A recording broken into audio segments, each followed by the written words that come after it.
महाशिवरात्रि के दिन आपको क्या खाना चाहिए और क्या नहीं खाना चाहिए। शिवलिंग पर ऐसी कौन सी चीज चढ़ती है जिससे कि आपको बहुत ज्यादा लाभ प्राप्त होगा, धन की प्राप्ति होगी। हम अनजाने में पता नहीं होने के कारण ऐसी गलती कर बैठते हैं जिसका हमें बहुत नुकसान भुगतना पड़ता है। इसलिए आप इस शिवरात्रि के पर्व पर ऐसी गलती बिल्कुल न करें जिससे कि आप पाप के भागी बन जाएं। मैं आपको इस वीडियो में आगे सब बताऊंगा, पूरी जानकारी दूंगा, इसलिए आप वीडियो को पूरा देखिए, बीच में छोड़कर बिल्कुल भी मत जाइए। शिवरात्रि कब है, पूजा का शुभ समय क्या है, यह सब मैं आपको बताऊंगा। आप अगर मेरे द्वारा बताए गए उपाय को महाशिवरात्रि के दिन कर लेते हैं तो यह मानकर चलिए कि आपकी जिंदगी पूरी तरह से बदल जाएगी। यह सब आपकी कल्पना से भी बढ़कर होगा। बस आपको महाशिवरात्रि के व्रत में कुछ सावधानियां रखनी है। पूजा सही समय पर करना है, सही चीज शिवलिंग पर आपको चढ़ाने हैं। फिर देखिए कि आपको कितना फायदा होता है। आगे जानकारी देने से पहले आपसे विनती है कि आप हमारे इस तीज त्योहार और धर्म चैनल को सब्सक्राइब कर दीजिए, वीडियो को लाइक कर दीजिए, वीडियो को ज्यादा से ज्यादा शेयर कीजिए, जिससे कि यह वीडियो हमारे देश के प्रत्येक नागरिक के पास पहुंच सके और ज्यादा से ज्यादा लोग इसका फायदा उठा सके, क्योंकि ऐसा मौका आपके पूरे 1 साल बाद मिलेगा। इसलिए आप अपने सभी मिलने वालों को यह वीडियो जरूर शेयर कीजिए और कमेंट बॉक्स में सच्चे मन से ओम नमः शिवाय जरूर लिखें। जो भी महाशिवरात्रि का व्रत रखते हैं उन्हें एक बात का खास ध्यान रखना चाहिए कि वह ऐसी चीज न खाएं जिससे कि उनका व्रत खंडित हो जाए। इसलिए हमें यह ध्यान रखना है कि हम क्या खा रहे हैं और क्या नहीं। व्रत खंडित होने पर आपको व्रत का लाभ प्राप्त नहीं होगा। इसलिए पूरे नियमों का पालन करते हुए आप व्रत को पूरा कीजिए, क्योंकि महाशिवरात्रि साल भर में एक बार ही आती है। इसलिए आपको ऐसा मौका बार बार नहीं मिलेगा। और इस वर्ष तो यह बहुत ही लाभदायक है, क्योंकि यह महाकुंभ के संगम के समय आ रही है। इसलिए इसका पुण्य 1000 गुना बढ़ गया है। महाशिवरात्रि के दिन किए गए उपाय व कार्य से आपको लाभ ही लाभ प्राप्त होगा। महादेव की कृपा आप पर बनी रहेगी और नहीं आपको कभी दुख का सामना करना पड़ेगा। इस वीडियो में मैं आपको शिवलिंग पर एक ऐसी चढ़ने वाली चीज भी बताने जा रहा हूं जिसको चढ़ाने से आपकी कोई भी मनोकामना हो वह बहुत जल्दी पूरी हो जाएगी। आपको क्या चढ़ाना है, कब चढ़ता है, ये सब मैं आपको बताऊंगा। शिवरात्रि कब मनाई जाएगी, आपको इसके व्रत में क्या खाना है, क्या नहीं खाना है, पूजा का समय क्या है, ये सब हम इस वीडियो में जानेंगे। तो दोस्तों, जो भी महाशिवरात्रि का व्रत रखते हैं, इस वर्ष 26 फरवरी 2025 को आपको शिवरात्रि का व्रत रखना है। अगर आपने महादेव का व्रत रखा और उसे खंडित कर दिया तो आप उनके क्रोध का भागीदार भी बन सकते हैं, महादेव पर क्रोधित हो सकते हैं। इसलिए आप वीडियो को अच्छे से पूरा देखिए, क्योंकि आपकी एक छोटी सी गलती महादेव को नाराज कर सकती है और यह गलती आपकी जिंदगी बदल कर रख देगी। इसलिए आपको बहुत ज्यादा सावधानी रखनी है। यह बहुत ही बड़ा पर्व माना जाता है। आप इस दिन छोटे छोटे उपाय करके महादेव को प्रसन्न कर सकते हैं और उनका आशीर्वाद प्राप्त कर सकते हैं। एक बार आपको अगर महादेव की कृपा प्राप्त हो जाएगी तो फिर आपको कोई भी नुकसान नहीं पहुंच सकेगा। आगे हम विस्तार से जानते हैं कि शिवरात्रि के दिन आपको क्या खाना चाहिए और क्या नहीं। इस वीडियो के अंत में मैं आपको यह भी बताऊंगा कि आपको कौन सी चीज भगवान शिव को इस दिन चढ़ानी है, जिससे कि भोलेनाथ बहुत जल्दी प्रसन्न हो जाते हैं और आपको अपनी इच्छा अनुसार फल प्रदान करते हैं। एक बात का आप विशेष ध्यान रखिए कि कुछ भी हो जाए, आपको महाशिवरात्रि जैसे पवित्र दिन पर मांस मदिरा का सेवन नहीं करना है, किसी को बुरा शब्द नहीं कहना है, किसी की बुराई नहीं करनी है, किसी की निंदा ना करें और आपको इस दिन दाल चावल गेहूं से बना हुआ खाना भी नहीं खाना है। इस दिन आपको सिर्फ फल, दूध, चाय, कॉफी आदि ले सकते हैं। अगर आपसे नहीं हो पा रहा हो तो आप पूरे दिन में एक बार शाम के समय खिचड़ी खा सकते हैं और फल भी खा सकते हैं, लेकिन आपको बार बार नमक का खाना नहीं खाना है। आपको खिचड़ी एक बार ही खानी है। और अगर आप सच में भगवान शंकर को प्रसन्न करना चाहते हैं तो इस दिन आप लाल या पीले रंग के वस्त्र ग्रहण कीजिए, क्योंकि यह दोनों रंग शुभ माने जाते हैं। काले रंग के वस्त्र कभी भी भूल कर भी मत पहनना, इससे भगवान शंकर नाराज हो जाएंगे। पति पत्नी भी एक बात का ध्यान रखिए कि महाशिवरात्रि के दिन आपको शारीरिक संबंध बोलकर भी नहीं बनाना है, क्योंकि इससे भगवान शिव क्रोधित हो जाएंगे और आपको उनके क्रोध का सामना करना पड़ेगा। हम सभी भगवान शिव को प्रसन्न करने के लिए इस दिन उनके लिए उपवास रखते हैं और हमें उपवास रखने से मन को शांति मिलती है। बस आपको कुछ नियमों का पालन करते हुए यह व्रत पूरा करना है, फिर आपकी मनोकामना पूरी करने से कोई नहीं रोक सकता है। इस दिन जितना ज्यादा हो सके आप दान पुण्य का कार्य कीजिए। पूरा दिन अपना दान पुण्य के कार्यों में ही बिताएं। अगर आप सच में भगवान शंकर को प्रसन्न करना चाहते हैं तो इन छोटी छोटी बातों का आपको ध्यान रखना है। इस दिन किसी की ना तो बुराई करें और ना ही निंदा करें। और एक बात का विशेष ध्यान रखें कि आप बिल्कुल भी पाप मत करिए। अब हम बात करते हैं कि वह शिवलिंग पर आपको कौन सी चीज नहीं चढ़ने हैं। अगर आप वह चढ़ा देते हैं तो आपको पूरी जिंदगी परेशानियों का सामना करना पड़ेगा। अगर आप वह चीज चढ़ा देते हैं तो आपके व्रत का कोई फायदा नहीं होगा। भगवान शंकर आपसे बहुत ज्यादा नाराज हो जाएंगे। इसलिए बिल्कुल आप यह बात उसे दिन याद रखिए कि आपको शिवलिंग पर नहीं चढ़ता है। वह चीज है तुलसी। ध्यान रखिए कि भगवान शिव को आप जब भी भोग लगाएं तुलसी उसमें ना रखें, क्योंकि पौराणिक कथाओं के मुताबिक तुलसी माता लक्ष्मी जी का स्वरूप है और माता लक्ष्मी जी भगवान विष्णु की पत्नी है। इसलिए भगवान विष्णु की पूजा में ही तुलसी का प्रयोग किया जाता है। शिवलिंग पर तुलसी का प्रयोग करना बिल्कुल मना है। अगर आप उसका प्रयोग करते हैं तो आप आपके भागी होंगे। भगवान शंकर के क्रोध का आपको सामना करना पड़ेगा, इसलिए ऐसा आप भूलकर भी मत करना। अब दूसरी चीज जो कि आपको भगवान शंकर की पूजा में बिल्कुल भी काम नहीं लेना है, मतलब कि उनको नहीं चढ़ता है, वह चीज है सिंदूर। सिंदूर एक प्रकार से नारी के श्रृंगार का समान है, जो सभी देवियों को तो चढ़ाया जाता है, परंतु भगवान शिव बैरागी है, वह महाकाल है, इसलिए उन्हें सिंदूर चढ़ाने की भूल कभी भी मत करना। अब हम आगे बात करते हैं कि आपको इस पवित्र दिन पर कौन से रंग के वस्त्र पहनना चाहिए। हो सके तो आप भगवा रंग पहनी है, क्योंकि भगवा रंग मन भगवान शिव को बहुत पसंद होता है और वह इसे जल्दी भी प्रसन्न होंगे। बस आपको इस दिन काले रंग के वस्त्र नहीं पहनना है। अगर आपके पास भगवा रंग के कपड़े नहीं हैं तो कोई बात नहीं, आप लाल हर कोई से भी रंग के कपड़े पहन लीजिए, पर काले रंग के आपको कपड़े नहीं पहने हैं, क्योंकि काला रंग शुभ माना जाता है। इसलिए इस पावन पर्व पर आपको काले रंग के कपड़े पहनने से बचना चाहिए। हमें मंदिर में कभी भी काले रंग के कपड़े पहनकर नहीं जाना चाहिए। अब हम आगे बात करते हैं। हल्दी की सभी देवी देवताओं की पूजा में हल्दी काम में ली जाती है, लेकिन हमारे प्राचीन आर्ष मुनियों का कहना है कि भगवान शिव को हल्दी नहीं चढ़ानी चाहिए। हमारी पौराणिक कथाओं के अनुसार केतकी के फूल भी हमें भगवान शिव को नहीं चढ़ाने चाहिए। एक बार केतकी के फूल ने ब्रह्मा जी के झूठ में साथ दे दिया था। इस बात पर भगवान शिव ने क्रोध में आकर केतकी के फूल को श्राप दे दिया था। इसलिए केतकी के फूल भगवान शिव को कभी भी नहीं चढ़ाया जाना चाहिए। अब हम बात करते हैं नारियल पानी की। प्राचीन मान्यताओं के अनुसार शिवलिंग पर नारियल पानी नहीं चढ़ाना चाहिए, क्योंकि यह शुभ नहीं माना जाता है। आगे मैं आपको और भी वस्तुएं बताने जा रहा हूं जो कि आपको भगवान शिव को बिल्कुल भी नहीं चढ़ाना चाहिए। लेकिन उससे पहले आपसे एक बार फिर से विनती है कि आप हमारे इस तीज त्योहार और धर्म चैनल को सब्सक्राइब कर दीजिए, वीडियो को लाइक कर दीजिए, साथ ही पास वाले बेल आइकन पर भी क्लिक कर दीजिए। आगे हम बात करते हैं कि वह कौन सी चीज है जो आपको भोलेनाथ पर नहीं चढ़ने हैं। शंख से जल को भगवान शंकर पर नहीं चढ़ाना चाहिए, क्योंकि शंख चूर्ण नाम के असुर का भगवान शिव ने वध कर दिया था। शंकर को इस असुर का प्रतीक माना जाता है और शंकर चरण भगवान विष्णु का भक्त था, इसलिए भगवान विष्णु की पूजा में शंख काम में लिया जाता है। भगवान शिव की पूजा में इसका प्रयोग करना वर्जित है। अगली जो चीज है वह भगवान विष्णु के मेल से उत्पन्न हुई थी, इसलिए वह भोलेनाथ को नहीं चढ़ाई जाती है, और वह चीज है तिल। तो आप ध्यान रखिए कि भगवान शिव को तिल कभी ना चढ़ाएं। किसी भी पूजा में हमें टूटे हुए चावल का प्रयोग नहीं करना चाहिए। खासकर शिवरात्रि के दिन आप पहले से ही देख लें कि चावल टूटे हुए तो नहीं है। अगर आप टूटे चावल भगवान को चढ़ाते हैं तो इससे आप उनके क्रोध के भागीदारी होंगे और आपको उनके क्रोध का सामना करना पड़ेगा। इसलिए आप किसी भी पूजा में टूटे चावल का प्रयोग ना करें। यह तो वह चीज थी जो आपको भगवान शिव को नहीं चढ़ता है। अब हम बात करते हैं कि आपको उन्हें क्या चढ़ाना चाहिए जिससे कि वह बहुत जल्दी आपसे प्रसन्न हो जाए। सबसे पहले हम बात करते हैं गंगा जल की। गंगा जी भगवान विष्णु के चरणों से निकली और भगवान शिव की जटा से धरती पर उतरी, इसलिए सभी नदियों में से गंगा को सबसे अधिक पवित्र माना गया है।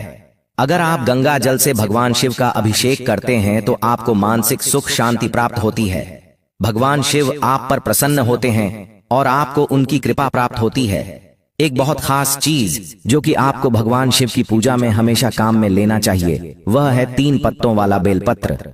आप हमेशा भगवान शिव की जब भी पूजा करें तो आपको बेलपत्र जरूर चढ़ाना चाहिए। एक बात का ध्यान रखिए कि बेलपत्र कटा फटा हुआ नहीं होना चाहिए, 3 पत्तों वाला पूरा होना चाहिए, क्योंकि बेलपत्र के तीनों पत्तों को त्रिदेव यानी कि ब्रह्मा विष्णु महेश का प्रतीक माना जाता है। अगर आप महाशिवरात्रि के अवसर पर महादेव को बेलपत्र अर्पित कर देते हैं तो आपको शिवलोक की प्राप्ति होगी। ऐसा हमारे प्राचीन ऋषि मुनियों का कहना है। एक और खास चीज जो कि धतूरे के फूल।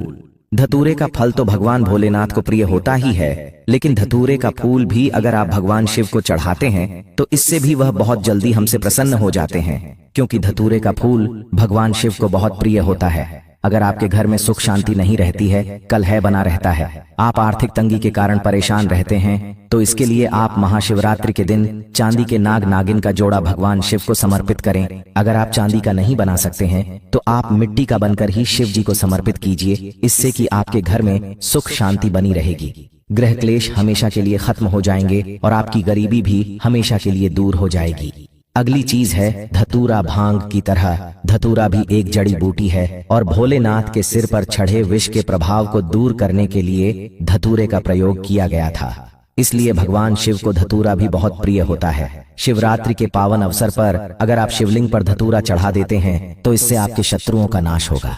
आपका शत्रु कुछ भी नहीं बिगाड़ पाएंगे। आपके जो भी धन संबंधी मामले हैं वह सुलझ जाएंगे। एक चीज जो कि भगवान शिव को बहुत ही प्रिय है वह है भांग। अगर आप भांग के पत्तों को पीसकर दूध या जल में मिलाकर उसे भगवान शिव का अभिषेक करते हैं तो उससे आपका जो भी रोग है वह मुक्त हो जाएंगे, दूर हो जाएंगे। आपको लोगों से मुक्ति मिल जाएगी, आपके सभी रोग जड़ से खत्म हो जाएंगे। हिंदू परंपरा में शिवरात्रि को बहुत ही महत्वपूर्ण बताया है। यह फागुन मास की कृष्ण पक्ष की चतुर्दशी को मनाया जाता है। अगर आप सच्चे मन से भगवान शिव को एक लोटा जल भी चढ़ा देते हैं तो वह प्रसन्न हो जाते हैं। इस प्रकार अगर आप छोटी छोटी गलतियां कर देते हैं तो भगवान भोलेनाथ जितना जल्दी प्रसन्न होते हैं उतना जल्दी आपसे क्रोधित भी हो सकते हैं। और कुछ चीज ऐसी होती है जिसका अगर आपने भगवान शिव की पूजा में उपयोग नहीं कर तो पूजा को अधूरा माना जाता है। वहीं कुछ चीज ऐसी होती है जो हम ज्ञान के अभाव में भगवान शिव को चढ़ा देते हैं तो वह हमसे नाराज हो सकते हैं। इसलिए आप भगवान शिव की पूजा करते समय छोटी छोटी बातों का विशेष ध्यान रखिए। इसलिए इस पूरी वीडियो में मैं आपको यही बता रहा हूं कि आपको क्या करना चाहिए और क्या नहीं, कौन सी वस्तु भगवान शिव को प्रिय है और कौन सी नहीं। जो भगवान शिव को प्रिय नहीं है वह भूल कर भी आप उनको ना चढ़ाएं। ऐसा आप क्या करें जिससे कि भगवान शंकर और माता पार्वती दोनों ही आपसे प्रसन्न हो जाए और उनका आशीर्वाद आपको मिल सके। भगवान शंकर की पूजा आपको सफेद दिया लाल रंग के कपड़े पहनकर ही करना चाहिए, क्योंकि यह रंग शुभ माना जाता है।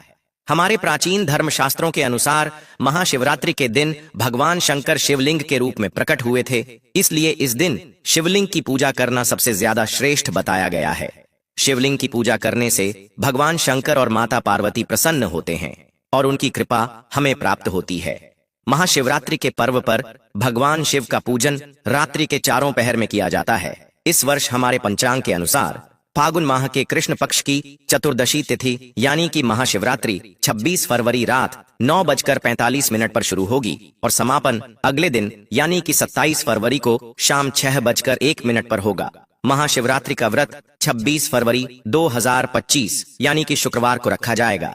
अब मैं आपको बताता हूँ कि इस दिन पूजा का शुभ समय क्या है। इसके प्रथम पहर की पूजा 26 फरवरी को शाम 6:02 पर शुरू होकर रात्रि 9:28 पर होगा। दूसरे पहर की पूजा 26 फरवरी को रात 9:28 पर होगी और समापन 27 फरवरी को रात 12:31 तक होगा। अब हम बात करते हैं तीसरे पहर की पूजा की। तीसरे पहर की पूजा 12:31 से शुरू होकर 3:34 पर समाप्त होगा, तो आप इसी समय में पूजा करें। महाशिवरात्रि का मतलब ही भगवान शिव की रात के समय में पूजा करना है। इससे भगवान शिव बहुत जल्दी प्रसन्न हो जाते हैं और आपको अपनी मनोकामना पूर्ति का मौका मिलता है। आपको मनचाहा वरदान दे देते हैं। और एक बात का ध्यान रखें, भगवान शिव की पूजा के साथ माता पार्वती की पूजा भी जरूर करें। इससे आपको दोनों का आशीर्वाद एक साथ प्राप्त होगा और दोनों की कृपा आप पर बनी रहेगी। भगवान शिव की पूजा करते समय बेलपत्र चढ़ाना बिल्कुल भी न भूले, क्योंकि बेलपत्र के बिना भगवान शिव का पूजन अधूरा माना जाता है। उसे बेलपत्र पर चंदन से ओम नमः शिवाय जरूर लिखें और पूजा करते समय शिव जी का मन से ध्यान कीजिए, उन्हें मन से याद कीजिए। ऐसा करने से वह आपसे बहुत जल्दी प्रसन्न हो जाएंगे। महाशिवरात्रि के दिन आपको भगवान शंकर का जागरण अवश्य करवाना चाहिए। इससे आपको महाशिवरात्रि का पूरा फल प्राप्त होगा। और एक बात का और ध्यान रखिए कि भगवान शिव की पूजा करने से पहले आपको गणेश जी, कार्तिकेय, नंदी की और माता पार्वती की पूजा भी अवश्य करनी चाहिए, नहीं तो आपको पूजा का फल प्राप्त नहीं होगा। इस दिन आपको बैल को हरा चारा जरूर खिलाना चाहिए, क्योंकि बैल नंदी जी का रूप माना जाता है, जो कि भगवान शिव को बहुत प्रिय है। तो आप इन सब बातों का ध्यान रखिए और इन बातों को ध्यान में रखकर उनकी सच्चे मन से पूरी श्रद्धा से पूजा कीजिए। फिर देखिए कि आप पर भगवान शिव कितना जल्दी प्रसन्न होते हैं। अब हम बात करते हैं कि आपको इस दिन क्या क्या खाना चाहिए। भगवान शिव को भांग बहुत प्रिय है, अतः आपको इस दिन भांग जरूर खाना चाहिए। अगर आप भंग नहीं खाते हैं तो आपका व्रत अधूरा माना जाएगा। अगर आप भांग का नहीं सकते हैं तो उसका थोड़ा सा स्वाद ले लीजिए। इससे भगवान शिव आप पर बहुत जल्दी प्रसन्न होंगे और आपका व्रत भी पूरा हो जाएगा।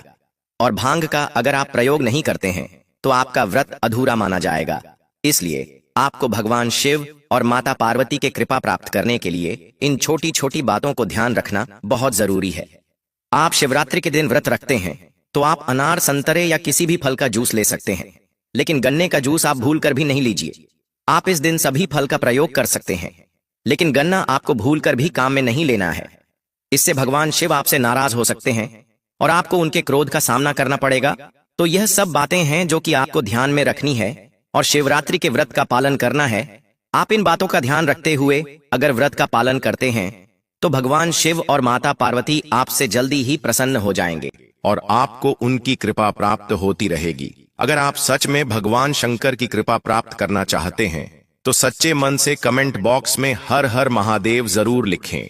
एक बार फिर से आपसे विनती है कि हमारे इस तीज त्योहार और धर्म चैनल को सब्सक्राइब कर दीजिए, वीडियो को लाइक कर दीजिए, साथ ही पास वाले बेल आइकन पर भी क्लिक कर दीजिए, जिससे कि आपको नए नए वीडियो का नोटिफिकेशन मिलता रहे। धूप घास भगवान गणेश जी को और देवी दुर्गा को चढ़ाई जाती है। देवी दुर्गा और गणेश जी को यह बहुत ही प्रिय होती है। आता है इनकी पूजा में इसे जरूर चढ़ाना चाहिए, इससे वह बहुत जल्दी हमसे प्रसन्न हो जाते हैं। हमारे प्राचीन शास्त्रों में इसके बहुत ही ज्यादा चमत्कारी फायदे बताए हैं। उनमें से कुछ आयुर्वेदिक, कुछ तांत्रिक फायदे मैं आपको बताऊंगा, साथ में धार्मिक प्रयोग भी मैं आपको इसके बताऊंगा। आपको ज्यादा कुछ नहीं करना है, बहुत आसान से उपाय मैं आपको बताने जा रहा हूं। हमारे आसपास जितने भी पेड़ पौधे हैं, वनस्पतियां हैं, सब भगवान शंकर के द्वारा उत्पन्न किए गए हैं। उनमें से हम यहाँ पर धूप घास की बात करने जा रहे हैं। धूप घास बहुत ही आसानी से कहीं भी मिल जाती है। इसे हम कहीं भी चले जाएं, कोई से भी राज्य में, देश में चल जाए, धूप घास आपको मिल ही जाएगी, क्योंकि यह बहुत ही कम पानी में भी पनप जाती है, इसलिए यह आसानी से मिल जाती है। जिस जगह हम अगर थोड़ी सी भी धूप घास लगा देते हैं तो वह अपने आसपास के क्षेत्र में फैल जाती है। आजकल तो लोग घरों की सुंदरता को बढ़ाने के लिए भी धूप घास को अपने घर के बाहर या फिर अंदर भी लगाने लगे हैं। इससे हमारे घर का वातावरण भी शुद्ध रहता है, साथ ही हमारे घर में सकारात्मक ऊर्जा का निवास रहता है। नकारात्मक ऊर्जा हमारे घर में प्रवेश नहीं कर पाती है और हमारे घर का वातावरण सुख में वह शांतिपूर्वक बना रहता है। साथ ही इसमें देव शक्ति का निवास होने के कारण देवी शक्तियों का भी हमारे घर में वास बना रहता है। अब इसके मैं आपको फायदे बताने जा रहा हूं। सबसे पहले हम इसके आयुर्वेदिक प्रयोग के बारे में बात करेंगे, फिर मैं आपको इसके दिव्य चमत्कारी प्रयोग भी बताऊंगा। ये दोनों ही प्रयोग अगर आप जान लेते हैं और उपाय को कर लेते हैं तो आपकी जिंदगी पूरी तरह से बदल जाएगी। और अगर आप यह प्रयोग जान लेते हैं तो आप डॉक्टर के यहां जाना भूल जाएंगे, क्योंकि यह बहुत सारी बीमारी को ठीक करने में भी उपयोगी मानी जाती है।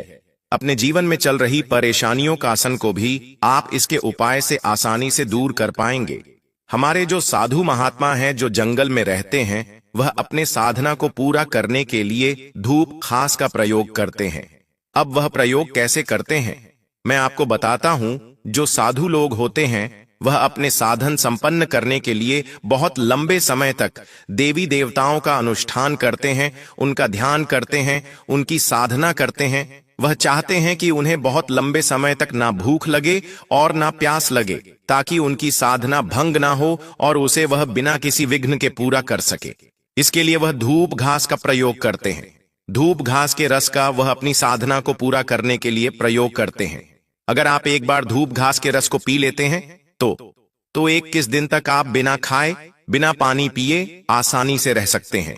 इस तरह से साधु संत इसके रस का उपयोग करके अपनी साधना को आसानी से पूरा कर पाते हैं।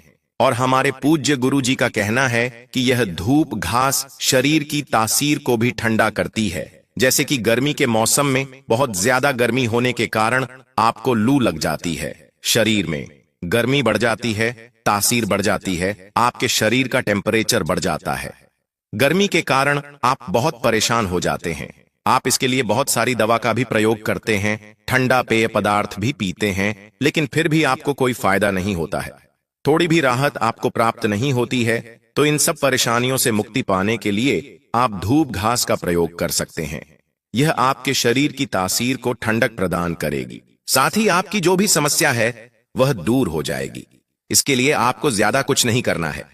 जब आपके शरीर की तासीर बढ़ जाए, आपको लू लग जाए, आपके शरीर में ज्यादा गर्मी बढ़ जाए, आपके शरीर का टेम्परेचर बहुत ज्यादा हाई हो जाए, तब आपको धूप घास का 1 कप रस लेना है और उसमें 7 दाने मिश्री के डालकर उसको पी लेना है। इससे आपको गर्मी से राहत मिलेगी, आपके शरीर को ठंडक प्रदान होगी। आपके शरीर का कितना भी ज्यादा टेम्परेचर हो, बहुत थोड़ी ही देर में काम हो जाएगा। आपको हल्का हल्का महसूस होने लगेगा, आपको ठंडक महसूस होगी। इसलिए आप डॉक्टर की दवाइयां से अच्छा है एक बार यह उपाय जरूर करके देखिए। आपको गर्मी से 1000% राहत मिलेगी। अगर आपको बवासीर की समस्या है तो भी आप इसका उपयोग कर सकते हैं। आपको 1 कप रस लगातार 2 सप्ताह तक पीना है, फिर आपको अब बवासीर की समस्या कम होती नजर आएगी। और अगर आपको यह समस्या ज्यादा ही लंबे समय से है तो आप इसे 2 सप्ताह की जगह है 4 सप्ताह तक लगातार पिएं। आपकी बवासीर की समस्या जड़ से खत्म हो जाएगी। अगर आपका खून में कोई खराबी है तो भी इसका रस पीने से खून साफ हो जाएगा। आपकी खून से संबंधित समस्या भी खत्म हो जाएगी। और आपके घर में अगर छोटे बच्चे हैं, उनका मन पढ़ाई में नहीं लगता है, वह जो भी पढ़ते हैं भूल जाते हैं। अगर आप चाहते हैं कि आपके बच्चे का दिमाग कंप्यूटर से भी ज्यादा तेज चले, तो आप इसका आधा कप रस लीजिए और बच्चों को केवल 7 दिन तक पिलाएं। लेकिन ध्यान रहे, लगातार 7 दिन तक आपको पिलाना है। आप देखेंगे कि आपके बच्चे का दिमाग कंप्यूटर से भी ज्यादा तेज चलने लगा है। उनकी बुद्धि भी गणेश जी की तरह है, बलशाली हो गई है। यह आपके मन को भी शांत रखता है। जैसे कि अगर आपका गर्मी के कारण चिड़चिड़ा स्वभाव हो जाता है तो यह आपके मन को शांत रखता है। अब हम बात करते हैं आयुर्वेदिक उपाय की। आगे उपाय बताने से पहले आपसे एक बार फिर से विनती है कि आप अगर हमारे इस तीज त्योहार और धर्म चैनल पर नए हैं तो चैनल को सब्सक्राइब कर दीजिए, वीडियो को लाइक कर दीजिए, साथ ही पास वाले बेल आइकन पर भी क्लिक कर दीजिए और वीडियो को ज्यादा से ज्यादा शेयर कीजिए ताकि बाकी सब लोग भी इस धूप घास को जो कचरा समझने की भूल करते हैं वह न करें और उसका सही उपयोग कर सके। अब आगे हम बात करते हैं। अगर आपको बीपी या फिर सांस की बीमारी है तो भी यह बहुत ही उपयोगी है। आपको इसके लिए 1 कप रस को प्रतिदिन 1 महीने तक लगातार पीना है। इससे कैसी भी बीपी या सांस की बीमारी हो वह जड़ से खत्म हो जाएगी। यह मानकर चलिए कि यह बीपी और सांस की बीमारी की रामबाण दवा है। अब हम इसके तांत्रिक प्रयोग की बात करते हैं। मैं आपको इसका एक ऐसा गुप्त उपाय बताने जा रहा हूं जो आपको धनवान बनने के साथ ही सुख व समृद्ध बनाएगा। आपका भाग्य चमकने लगेगा। बस आप वीडियो को पूरा देखिए, क्योंकि अधूरा ज्ञान कभी भी काम नहीं आता है। इसलिए आप जो भी जानकारी लेते हैं वह पूरी लीजिए। मैं जो बताने जा रहा हूं उससे आपके जीवन की सारी समस्याएं खत्म हो जाएंगी। आपको कोई भी परेशानी हो वह जड़ से खत्म हो जाएगी और आपका जीवन सुख पूर्वक बीतने लगेगा। इसलिए आप ध्यान से सुनिए जो मैं आपको बताने जा रहा हूं। आपको इसकी जड़ लेनी है, उसे पीसकर रोजाना उसका तिलक लगाना है। इसका तिलक लगाने से आपका मन शांत रहेगा, आपकी बुद्धि स्थिर रहेगी, आपका चेहरा चमकने लगेगा, सब आपकी ओर मोहित होंगे, सबका ध्यान आपकी ओर ही रहेगा, सब आपकी बात मानेंगे और आपके हर काम बनते चले जाएंगे। अब एक बहुत ही गुप्त बात मैं आपको बताने जा रहा हूं। अगर आप इसे माता दुर्गा और गणेश जी को चढ़कर अपनी तिजोरी में या अपनी जेब में रख लेते हैं तो आप बहुत जल्दी ही धनवान बन जाएंगे। आपकी तिजोरी कभी भी खाली नहीं होगी। आप पर गणेश जी व दुर्गा माता का आशीर्वाद हमेशा बना रहेगा, क्योंकि यह कोई साधारण घास नहीं है। इसे स्वयं माता दुर्गा का रूप कहा गया है। इसकी जद में गंगा माता निवास करती है, इसलिए यह बहुत ही पवित्र मानी गई है। यह जिस भी स्थान पर होती है उसे स्थान को बहुत पवित्र स्थान माना गया है। यह जहां भी होती है उसे जगह को सुंदर तो बनती ही है, साथ ही मन का वातावरण भी शुद्ध होता है। वहां सकारात्मक ऊर्जा बनी रहती है तथा वहां पर सभी देवी देवताओं का निवास होता है। यह जिस भी स्थान पर होती है उसे स्थान को पवित्र कर देती है। जहां भी यह घास होती है वहां भगवान गणेश का निवास जरूर होता है। इसलिए अपने घर के आसपास इसे जरूर लगाए, हो सके तो अपने घर में भी इसे लगे। और इसे अगर आप गणेश जी को चढ़ाकर जेब में रख लेते हैं या अपने पर्स में रख लेते हैं तो यह आपके बिना वजह होने वाले खर्च को रोकते हैं। इसे आप रवि पुष्य नक्षत्र में इसकी जड़ को पीसकर पी लेते हैं तो शरीर में जितने भी आपकी दिव्य शक्तियां हैं सब जागृत कर देती है। अगर आपको संतान प्राप्त नहीं हो रही है तो भी इसका बहुत ही चमत्कारी प्रयोग सामने आया है। आपको इसका आधा कप रस मिश्री के साथ मिलाकर पीना है और आपकी पत्नी को इसकी जड़ को कमर पर बांध लेना है। अगर वह कमर पर इसकी जड़ को बंध लेती है तो 1 महीने में ही उसके गर्भ ठहर जाएगा और वह गर्भवती हो जाएगी। यह बहुत ही चमत्कारी घास है।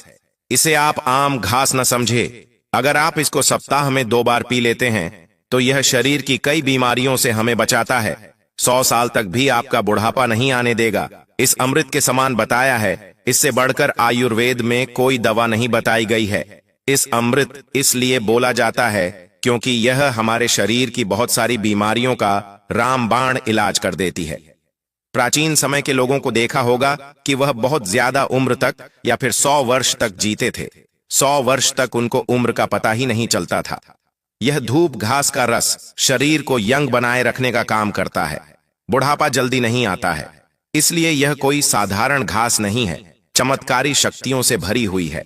स्वयं भगवान शिव ने कहा था कि जो भी सच्चे मन से धूप घास की साथ गिठान लगाकर बनी हुई माल अगर गणेश जी को अर्पित करता है या उनके गले में पहना देता है तो उसकी सभी समस्याएं दूर हो जाती हैं, उसकी सारी मनोकामनाएं पूरी हो जाती हैं, उसका भाग्य पूरी तरह से बदल जाता है, वह बहुत ज्यादा धनवान बन जाता है। उसे पर भगवान गणेश की कृपा हमेशा बनी रहती है। इसलिए यह महंगे हीरे जवाहरात सोना चांदी से भी बढ़कर धूप घास को कहा गया है। इसलिए आप सबसे विनती है कि आप इसे कचरा न समझे। यह हमारे लिए सोने चांदी से भी बढ़कर है और आप इसका सही उपयोग कीजिए। अपने आसपास वाले अपने रिश्तेदारों सबको इसका महत्व बताइए और हो सके तो इसे आप अपने घर में घर के आसपास ज्यादा से ज्यादा लगाइए। तो दोस्तों, देखा आपने कि जिसे हम कचरा समझते थे वह हमारे कितने काम की चीज है। ऐसे ही और भी कई बहुत सारे पेड़ पौधे हैं जिसकी जानकारी हमें नहीं होती है। हम उनका उपयोग नहीं जानते हैं, तो आप पहले उनका उपयोग जानिए, उसकी पूरी जानकारी प्राप्त कीजिए। हो सकता है वह हमारे बहुत काम की चीज हो। आप उन्हें ऐसे ही कचरा समझकर हटाने की भूल मत करना। दूब घास में कई महत्वपूर्ण पोषक तत्व और औषधीय गुण पाए जाते हैं जो इसे स्वास्थ्य के लिए लाभकारी बनाते हैं। इसमें एंटी इन्फ्लेमेटरी, एंटीसेप्टिक, एंटीबैक्टीरियल और एंटीवायरल गुण होते हैं जो विभिन्न बीमारियों के उपचार में सहायक हैं। दूब घास का रस पीने से शरीर की इम्यूनिटी मजबूत होती है जिससे संक्रमणों से लड़ने में मदद मिलती है। दूब घास में हाइपोग्लाइसेमिक प्रभाव होता है जो रक्त शर्करा के स्तर को नियंत्रित करने में सहायक है। सुबह खाली पेट दूब घास के रस का सेवन मधुमेह रोगियों के लिए लाभकारी हो सकता है। दूब घास का रस खून को साफ करने में मदद करता है और हीमोग्लोबिन के स्तर को बढ़ाता है जिससे एनीमिया जैसी समस्याओं में राहत मिलती है। पाचन तंत्र में सुधार। दूब घास का सेवन पाचन तंत्र को मजबूत करता है और कब्ज जैसी समस्याओं से राहत दिलाता है। दूब घास का पेस्ट त्वचा पर लगाने से खुजली, चकत्ते, एक्जिमा और सोरायसिस जैसी समस्याओं में राहत मिलती है। दूब घास का लेप माथे पर लगाने से सिर दर्द और माइग्रेन में आराम मिलता है। दूब घास के रस से कुल्ला करने से मुंह के छालों में राहत मिलती है। दूब घास का पेस्ट बवासीर के उपचार में सहायक होता है। दूब घास का रस किडनी स्टोन की समस्या में लाभकारी हो सकता है। दूब घास का सेवन वजन नियंत्रित करने में मदद करता है। दूब घास के कुछ धार्मिक उपाय बताता हूं आप सभी को, लेकिन पहले तीज त्योहार धर्म चैनल को सब्सक्राइब कर वीडियो लाइक कर दीजिए। कमेंट बॉक्स में जय श्री गणेश, जय मां लक्ष्मी लिख दीजिए। अब ध्यान से सुनिएगा। हिंदू धर्म में दूब घास का विशेष महत्व है। भगवान गणेश की पूजा में दूब घास अर्पित की जाती है जिससे भक्तों को भगवान की कृपा प्राप्त होती है। मान्यता है कि दूब घास चढ़ाने से भगवान गणेश प्रसन्न होते हैं और भक्तों की मनोकामनाएं पूर्ण करते हैं। दूब घास और हल्दी की माला बनाकर किसी भी गणेश मंदिर में अर्पित कीजिएगा और एक माला घर के मंदिर में गणेश जी को अर्पित कीजिए और फिर देखिए कैसे आप रुपयों पैसों में खेलते हैं। पैसा ना आए तो हमें कमेंट में आके बताइएगा। और अब समझिए दूब घास का उपयोग कैसे करें, रस का सेवन कैसे करें। तो देखिए, ताजी दूब घास को साफ करके उसका रस निकालें और सुबह खाली पेट इसका सेवन करें। दूब घास को पीसकर पेस्ट बनाएं और त्वचा संबंधित समस्याओं पर लगाएं। दूब घास के रस को पानी में मिलाकर उससे कुल्ला करें, जिससे मुंह के छालों में राहत मिलेगी। तो दोस्तों, मिलते हैं हम अगले वीडियो में नए उपाय के साथ। एक बार फिर से आपसे विनती है कि आप हमारे इस चैनल को सब्सक्राइब कर दीजिए, वीडियो को लाइक कर दीजिए, साथ ही पास वाले बेल आइकन पर भी क्लिक कर दीजिए। अगर आप भगवान शिव के सच्चे भक्त हैं तो कमेंट बॉक्स में ओम नमः शिव जरूर लिखिए। भगवान शिव आपकी सभी मनोकामना पूरी करेंगे।